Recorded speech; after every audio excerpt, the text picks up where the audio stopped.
चींटी और टिड्डे की कहानी। एक बार की बात है, गर्मी का मौसम था और एक चींटी कड़ी मेहनत से अपने लिए अनाज जुटा रही थी। दरअसल वह सोच रही थी कि धूप तेज हो जाए इससे पहले क्यों न अपना काम पूरा कर लिया जाए। चींटी कई दिनों से इस काम में जुटी थी। वह रोजाना खेत से उठाकर दाने अपने बिल में जमा करती थी। वहीं पास में ही एक टिड्डा फुदक रहा था। मस्ती में वह नाच रहा था, गाने गाकर जिंदगी के मजे ले रहा था। पसीने से तरबतर चींटी अनाज ढोते ढोते थक चुकी थी। पीठ पर अनाज लेकर बिल की तरफ जा रही थी।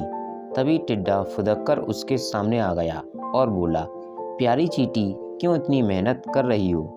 आओ मजे करें। चींटी ने टिड्डे को नज़रअंदाज किया और खेत से उठाकर एक एक दाना अपने बिल में जमा करती रही। मस्ती में डूबा टिड्डा चींटी को देखकर हंसता और मजाक उड़ाता।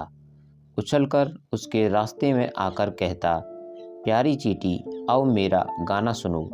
कितना बढ़िया मौसम है, ठंडी हवा चल रही है, सुनहरी धूप है। क्यों मेहनत करके इस खूबसूरत दिनों को बर्बाद कर रही हो? टिड्डा की हरकतों से चींटी परेशान हो गई। उसने समझाते हुए कहा, सुनो टिड्डा, ठंड का मौसम कुछ दिन बाद आने ही वाला है। तब खूब बर्फ गिरेगी, कहीं भी अनाज नहीं मिलेगा। मेरी सलाह है, अपने खाने का इंतजाम कर लो। धीरे धीरे गर्मी का मौसम खत्म हो गया।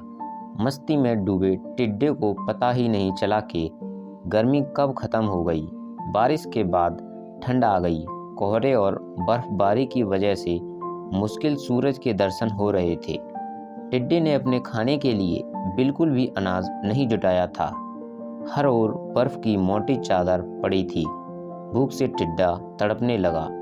टिड्डे के पास बर्फबारी और ठंड से बचने का भी इंतजाम नहीं था।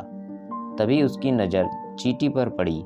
अपनी बिल में चींटी मज़े से जमा किए हुए अनाज को खा रही थी। तब टिड्डे को एहसास हुआ कि समय को बर्बाद करने का उसे फल मिल चुका है। भूख और ठंड से तड़पते टिड्डे की फिर चींटी ने मदद की। खाने के लिए उसे कुछ अनाज दिया। चींटी ने ठंड से बचने के लिए खूब घास फूस जुटाए थे। उसी से टिड्डे को भी अपना घर बनाने के लिए कहा।